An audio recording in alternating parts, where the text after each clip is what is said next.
Познатиот актер Брус Вилис го привлече вниманието и на некој начин ја подигна свесноста за афазија. Денес во приказна ќе зборуваме што е афазија.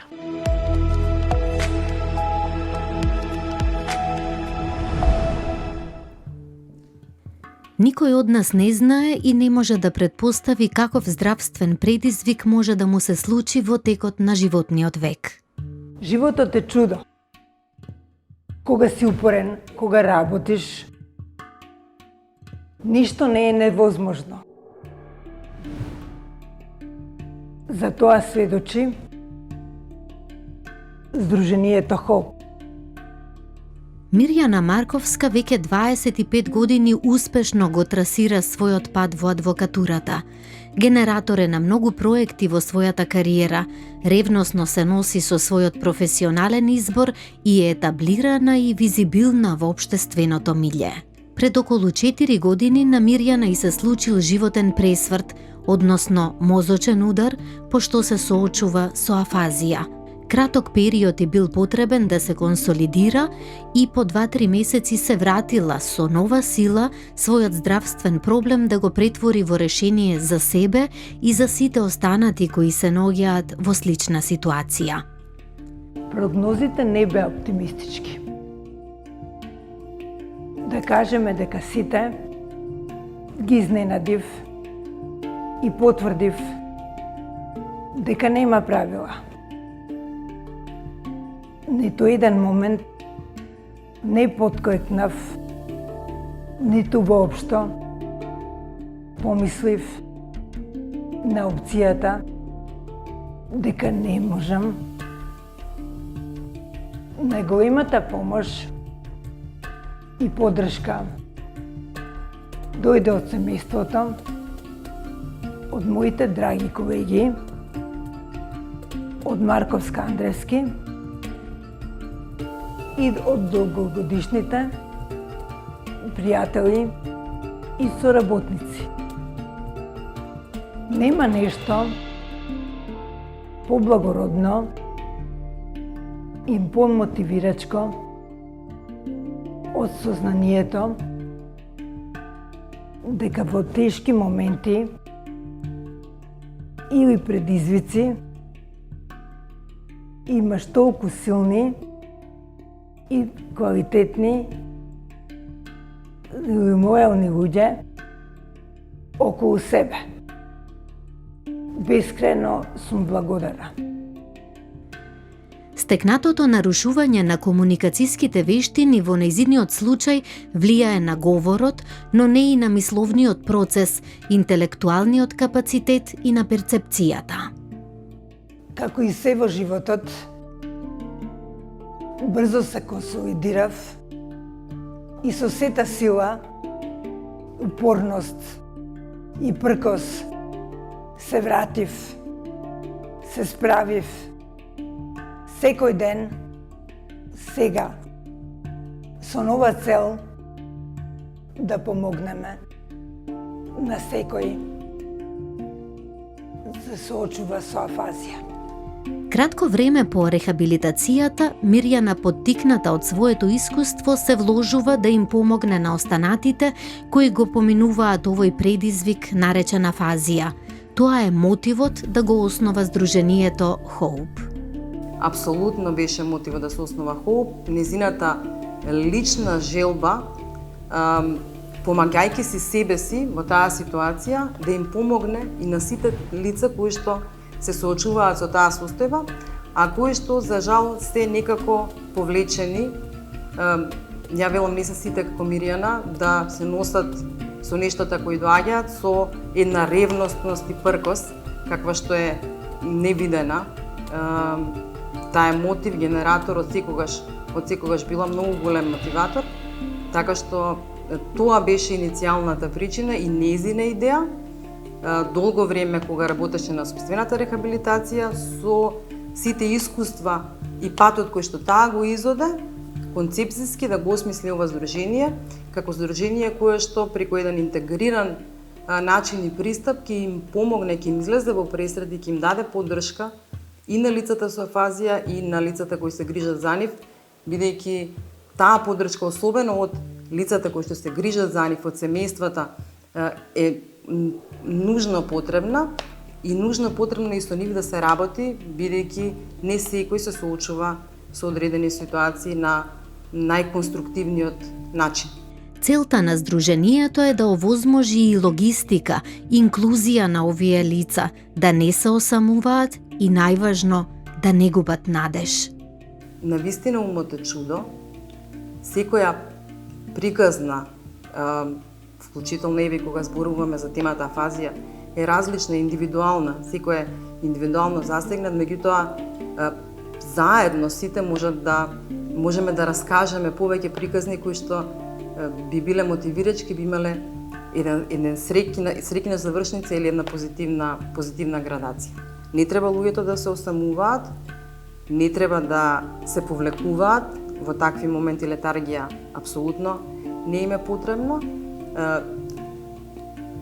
Треба средства, треба време, треба логистика, тоа посебно го знаат семејствата, меѓутоа мотивот, вербата и упорноста се навистина најголемиот лек за подобрување на ваквата состојба до нејзина целосна рехабилитација. Афазијата е состојба што може да ги зафати сите луѓе без разлика на годините, предходните заболувања, професијата која што извршуваат и слично. Симптоматологијата е различна и е зависна од многу фактори. Што е афазија, откриваме во истражувањето кое што го направивме.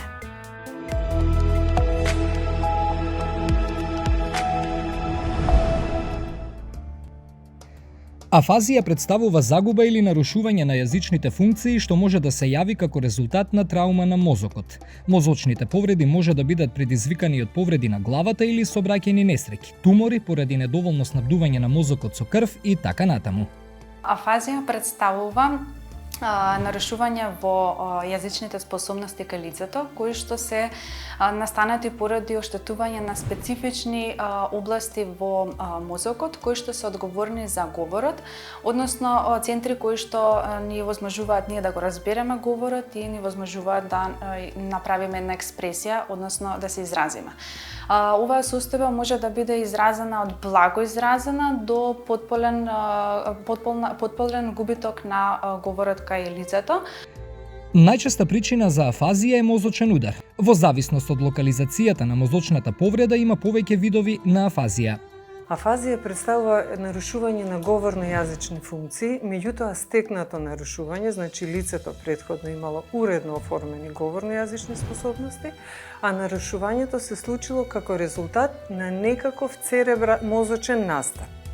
Најчесто се врзува за мозочен удар, и тоа може да биде исхемија, значи стеснување на крвен сад, доведува до намалена исхрана или прекин во исхраната на одредени зони во мозокот, или може да биде хеморагија, односно крварење во специфичен дел од мозокот, тоа е фронтотемпорален дел, кај десно рака популација, најчесто, меѓутоа и кај левораките во најголем дел така, страда, таму во левата хемисфера се позиционирани овие говорно-јазични функции. Значи, стекнато нарушување како резултат на некакво невролошко страдање. Покрај мозочни удари, афазија може да биде предизвикана и од различни травми, тумори, може да биде во склоп со дегенеративно заболување, како што е во последно време актуелен за жал Брус Вилис со фронтотемпорална деменција, да. Така што различна етиологија може да има.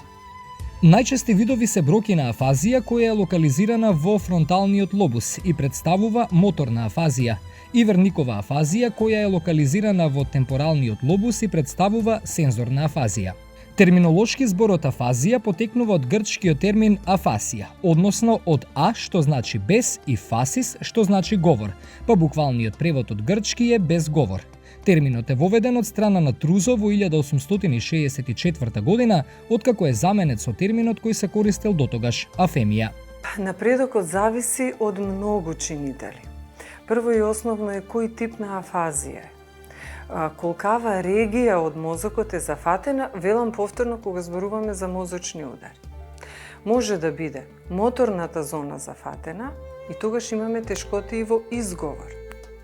може да биде зафатена сензорниот сегмент, односно да имаме оштетено разбирање. Имаме и така наречена кондуктивна спроводна афазија, кога пациентот не е во состојба да ги повтори зборовите што му ги кажува. Доколку бидат зафатени и моторните аспекти, односно изговорот, и не се во можност да изговараат, доколку разбирањето е компрометирано, не разбираат. Значи, ако е целата таа регија, ако имаме масивен инфаркт во артерија церебри медија, во тој случај имаме така наречена глобална афазија. Глобална афазија многу потешко се опоравува. Доколку е изолиран сегмент зафатен и колку е помал сегментот, толку подобро оди опоравувањето. Ако е кај помладо лице, исто така превежбувањето оди поедноставно, полесно. Доколку има други заболувања, на страна од оваа епизода што се случила, тие дополнително може да го комплицираат опоравувањето. Афазијата се дефинира како неможност да се зборува или да се разбере говорот при целосно зачувана свест и при неоштетен апарат за говор и слух.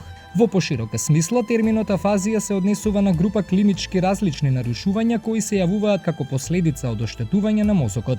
Проучувањата на афазијата довеле до сознание дека двете, во голема мера симетрични хемисфери, имаат сепак различни генетски капацитети за реализирање на виши ментални функции.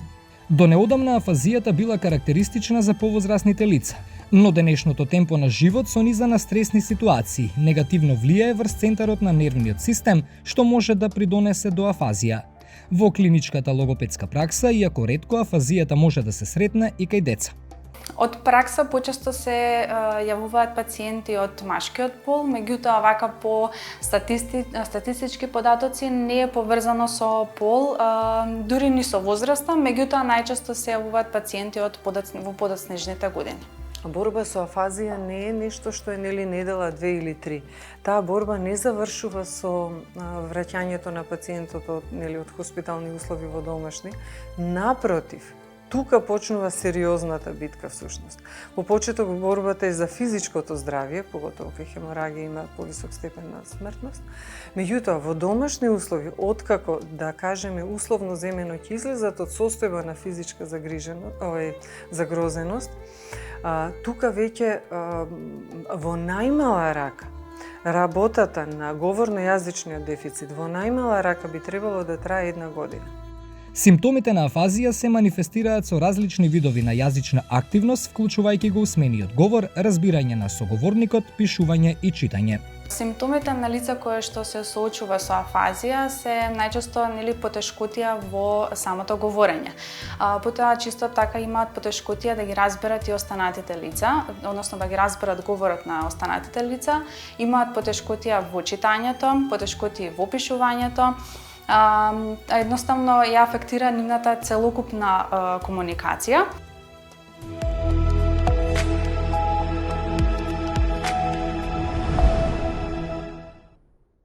Се чини дека со појавувањето на информацијата за афазија кај Брус Вилис се крена малку повеќе светско внимание. Ми се чини дека до претходно не се знаеше многу за оваа состојба. Што е афазија?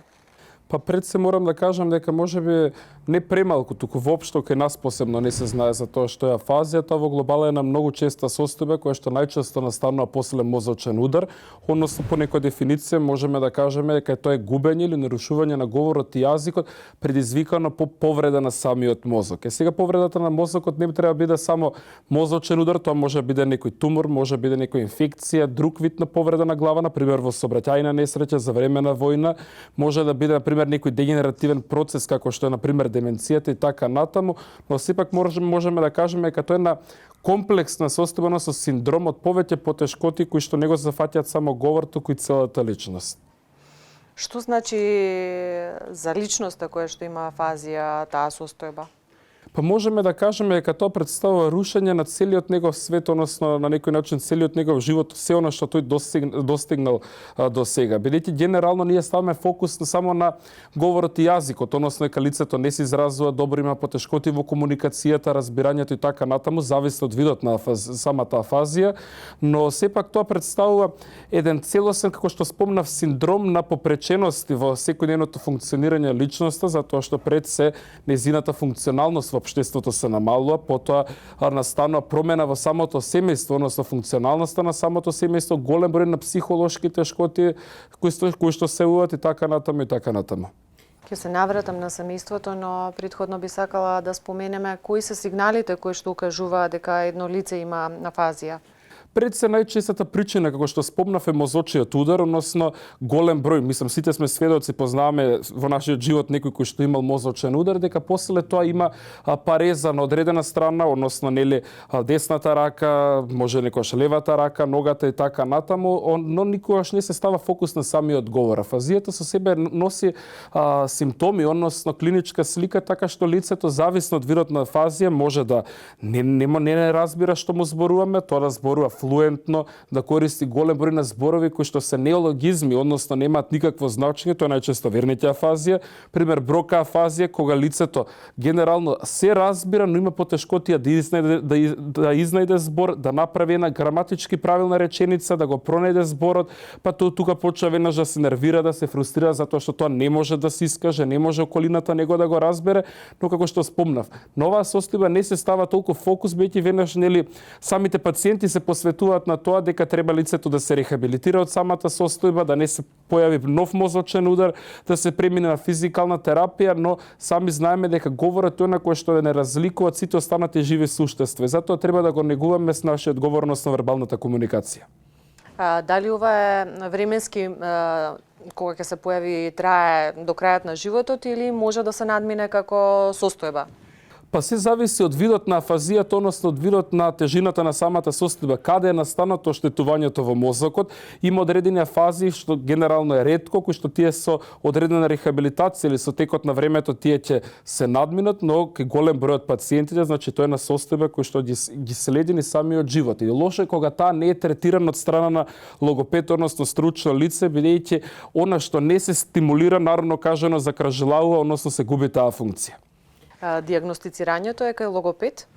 Диагностиката е мултидисциплинарна. Никогаш не треба да кажеме дека тоа го прави само едно лице, значи секогаш пред се велам дека треба секој пациент да побари второ мислење кога се работи за свое здравје, а во однос на самата диагностика прави невролог, каде што треба да се направи невролошки преглед, да се направи компјутерска томографија, да се направи магнетна резонанса, некои други испитувања, да се премине кај логопед, да се утврди значи видот на афазија согласно нели комуникацијата со невролог, да се направи процена на говорот и на јазикот, да се премине кај психолог, односно невропсихолошка процена и тестирање, и најважното од се да се вклучи семејството како котерапевт и самото семејство, односно на самото семејство му понудиме еден психолошки третман и логопедска едукација, што понатаму со нивниот член на семејството. Каква е во таа насока, веќе спомнавте дека улогата на семејството е многу важна, но колку и на семејството треба психолошки да му се помогне со оглед на тоа дека ова е веќе нова состојба за нив со која што треба да се справуваат? Знаете, генерално колку сите ние да велиме дека за некој наш сосед, пријател ни е жал, сепак не може да осетиме таа болка кога тоа нема се дури не му се случи тоа на некој член од нашето семејство или пак на нас.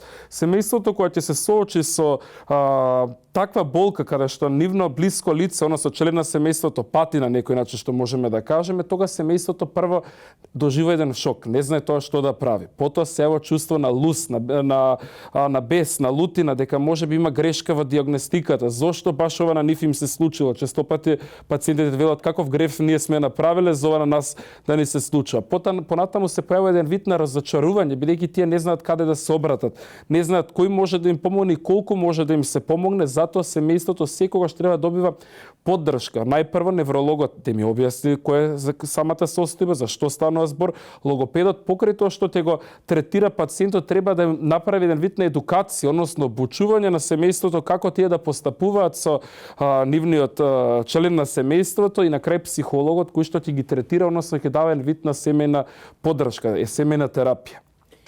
Постои ли регулатива законска за третманот на лицата, посебно на семејствата, затоа што знаеме дека кога имаме случаи со деменција, знаеме дека постојат правни аспекти кои што мора да се задоволат во случај кога деменцијата се влошува. Како е во овој случај? Како е со афазијата?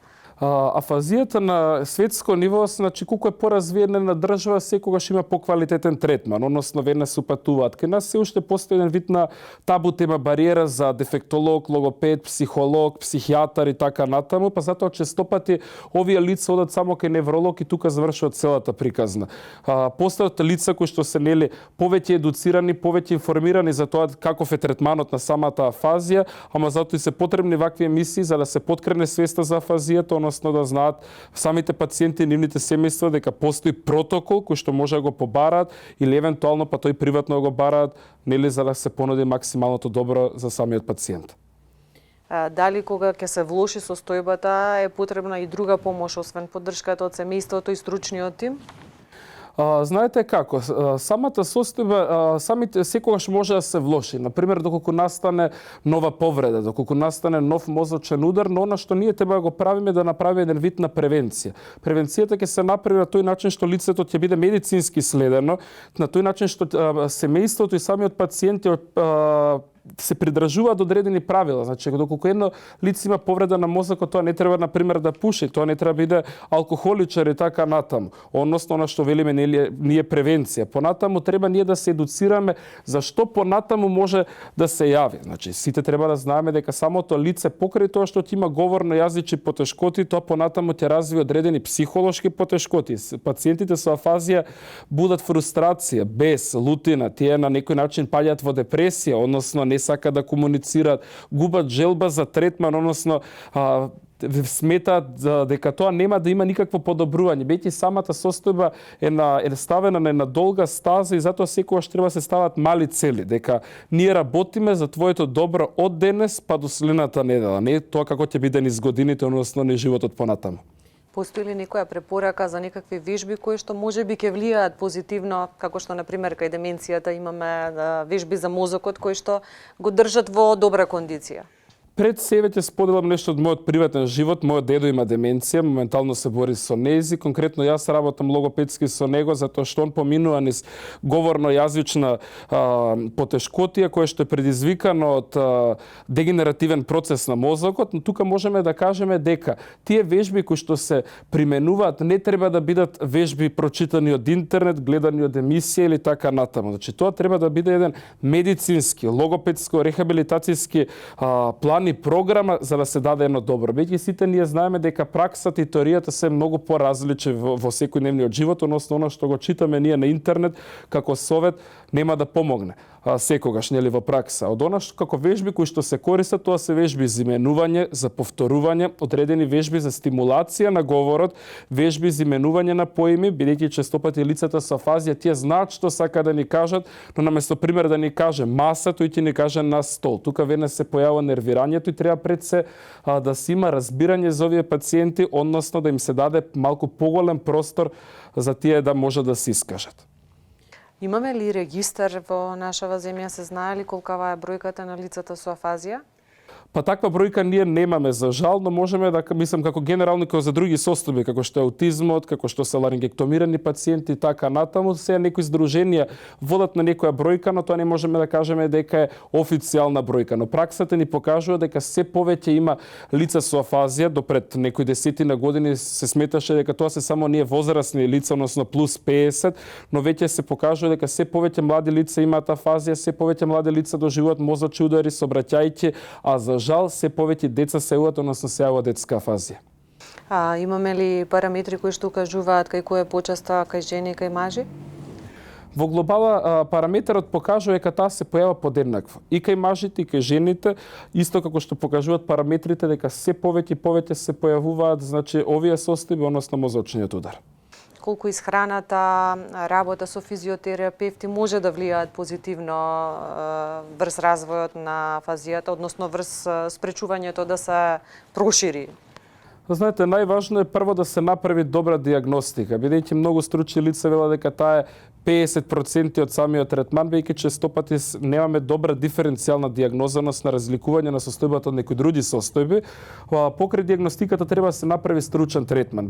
За жал, се помалку има логопеди, односно стручни лица кои што се занимаваат со оваа проблематика, бидејќи како сама состојба навистина комплицирана и бара еден долгогодишен третман, и самите пациенти некога се откажуваат бидејќи губат надеж, не сваќаат дека тоа е третман на долга стаза во животот, а секако на животна хигиена мора да биде застапен, односно дека лицето не треба да се изложува на стрес, дека семејството и околината треба да му даваат поддршка и разбирање, дека не треба да го осудуваат, дека лицето треба да не се изложува на штетни фактори, како што спомнав, непушење цигари, изложеност на алкохол и најразлични други штетни фактори, бидејќи се тоа може да го доведе до едно уназадување на неговата состојба или појавување или повторно на поголем проблем.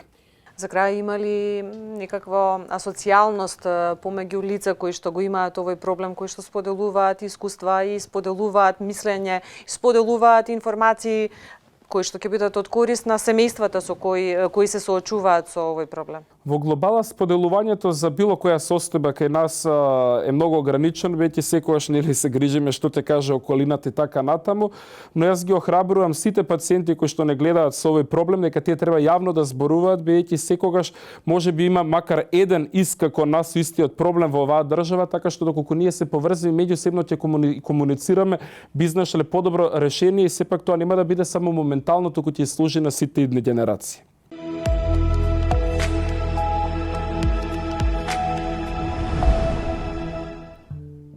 Значи, самиот збор афазија доаѓа од старогрчкиот јазик, афазис, значи без и фазис без говор. Значи, буквално преводот би бил некој кој не може да зборува. Иако тука ние правиме градација, доколку кажеме афазија, се мисли на пациент кој воопшто не може да зборува, меѓутоа пациентите кои имат полесни пореметувања на говорот, значи кои зборат, меѓутоа имат пречки во говорот, тогаш зборуваме за дисфазија, значи полесен степен на оштетување на говорот.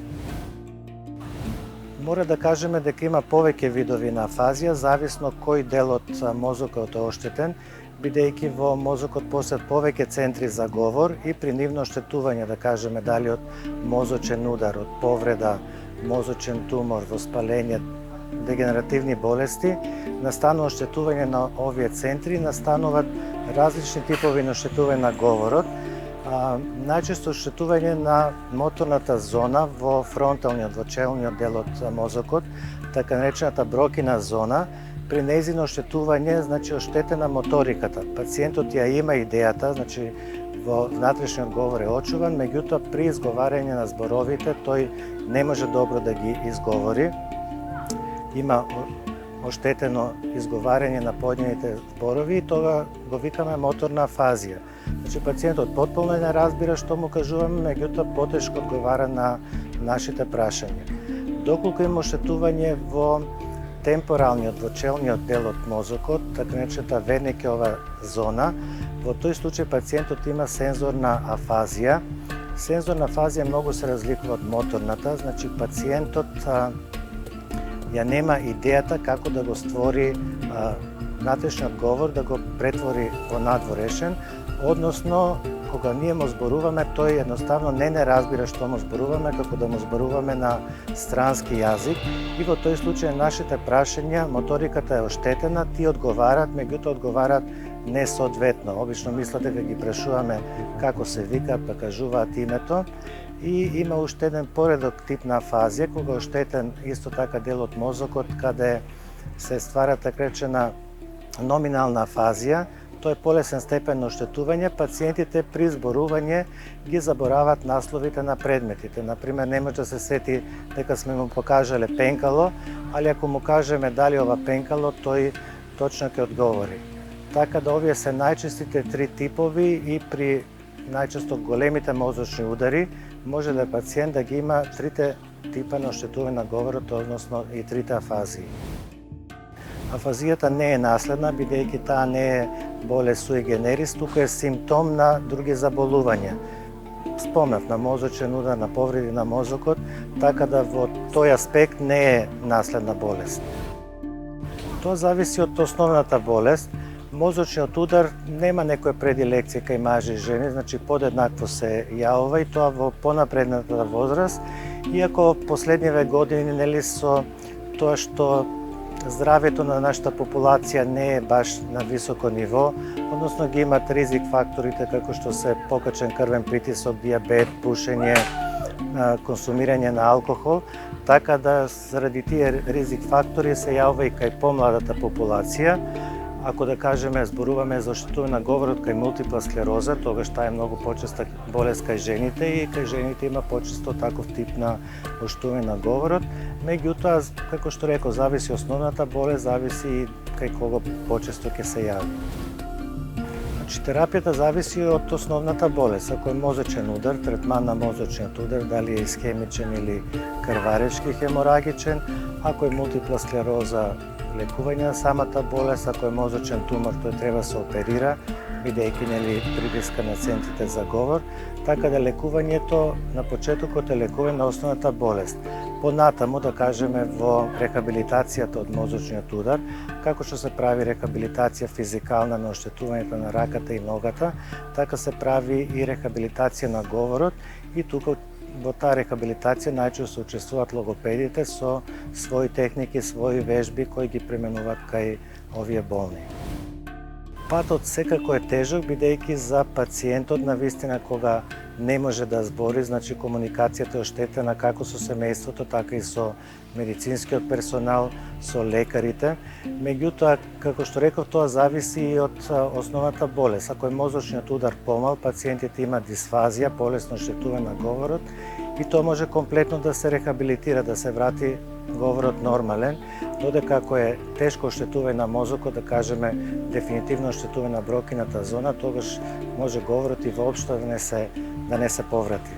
Мора да бидат истраени, да не се откажуваат, затоа што иако знаеме дека невролошките последици најмногу се опоравуваат во првата до втората година од појава на болеста, сепак и понатамошната рехабилитација на говорот е од корист за пациентите, така да секој пат мора да се биде по-оптимистички, по-расположено, бидејќи секој разочарување го тежнува рехабилитацијата, така да никој пат битката не е изгубена, значи мора секој пат да се бориме и лекарите и пациентите со цел оваа фазија да се подобри и да му се олесни животот на пациентот.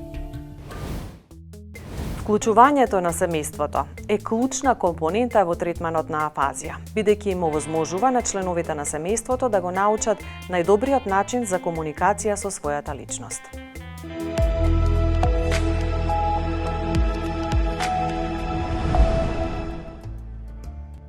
Наглото нарушување на способноста за зборување е еден од знаците на предупредување. Афазијата може да биде придружена со нарушувања на други повисоки мозочни функции, вклучувајќи артикулација преку органите за продукција на говор дизартрија, функции на паметење, амнезија, перцепција, агнозија, волеви движења, апраксија.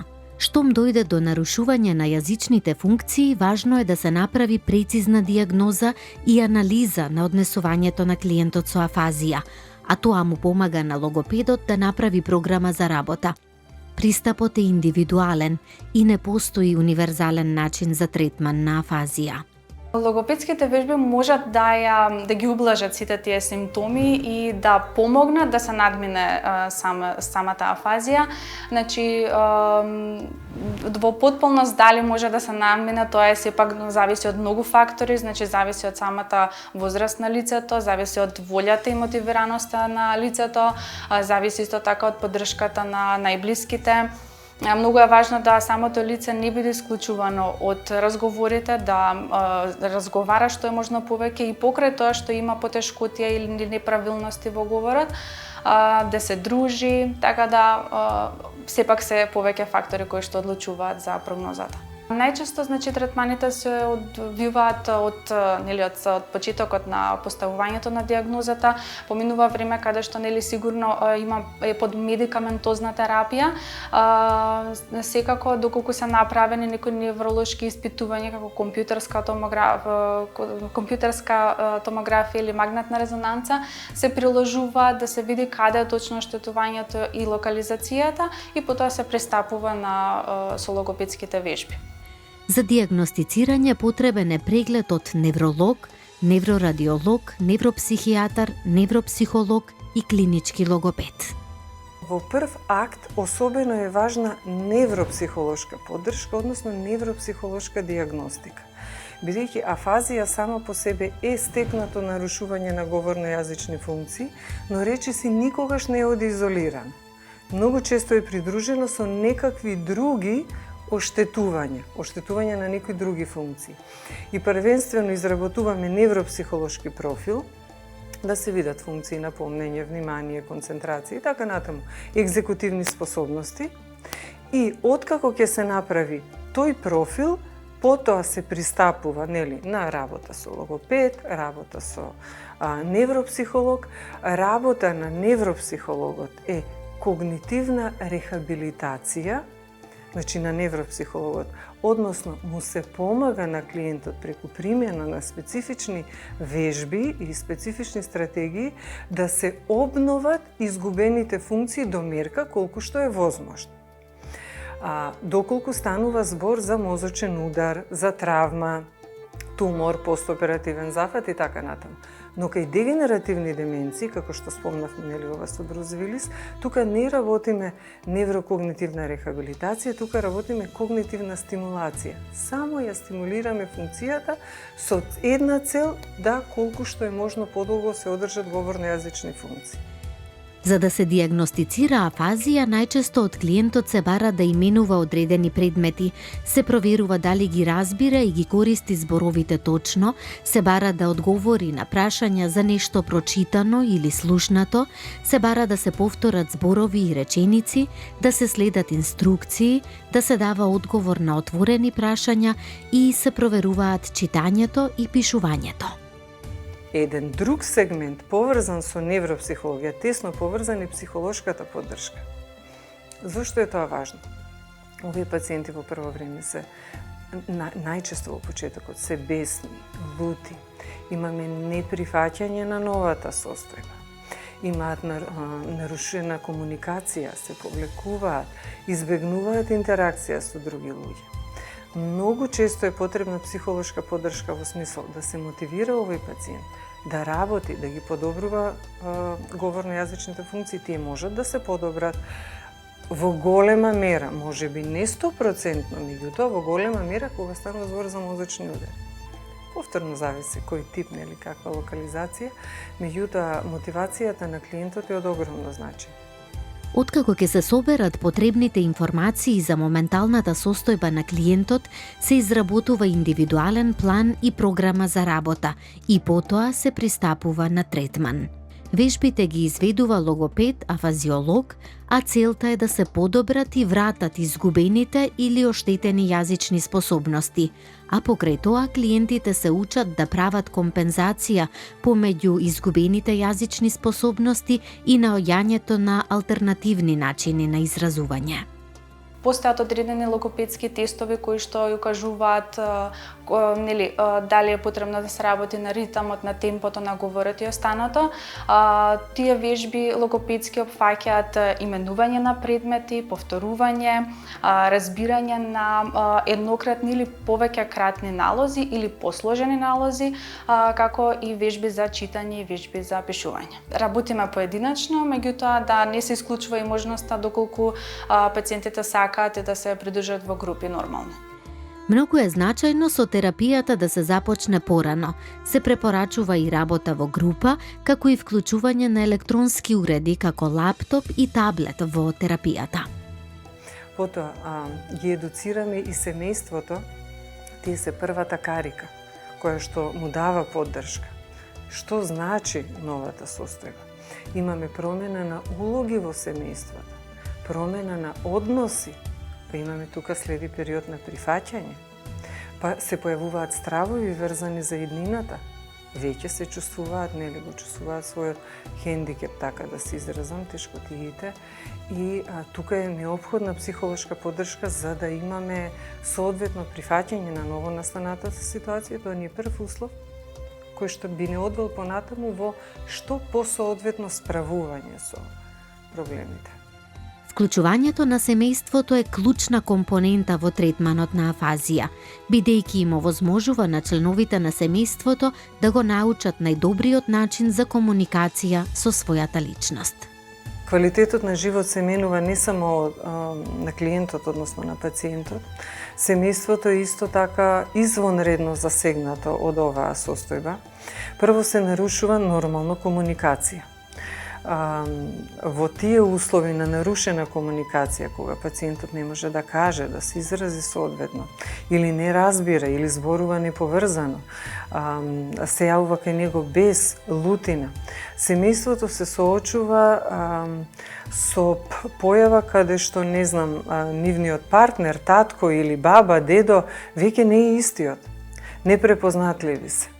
Првото прилагодување се случува всушност во насока на прифаќање на реалноста, потоа прилагодување на комуникацијата, на можностите на пациентот, односно се користат и со гестикулација, се користат со пишување, таму каде што е тоа возможно, нели зависи од клиничката слика. Овие пациенти многу често се борат со депресивност, анксиозност. Семејството е исто така на удар, би рекла, од анксиозното или депресивното расположение на овие пациенти. Се борат со нивната плачливост, тенденција кон повлекување, не сакаат, одбиваат да се дружат, одбиваат да се социализираат. Семејството е тоа кој што треба да обезбеди соодветна интеракција, се со цел да му се помогне, нели, ако имаме влез-излез на луѓе, имаме и комуникација соодветна. Еден голем предизвик со кој што се соочуваат е финансиска, односно материјалната компонента, затоа што тоа лице или е на боледување, или зависи што работи, дали ќе може да се врати на работа, значи приходите тука се менуваат во различен обем. Друго, трошоците значително се зголемуваат. Имаме хоспитализација, лекови, рехабилитација, логопед, невропсихолог. И целокупната семејна динамика всушност се менува. Емилија Кларк е Денерис Таргериен, мајка на змејовите во Игра на тронови. Таа е жртва на аневризма. Денес за нејза ќе зборуваме, но и за искуството на многу познати личности кои се соочиле со афазија.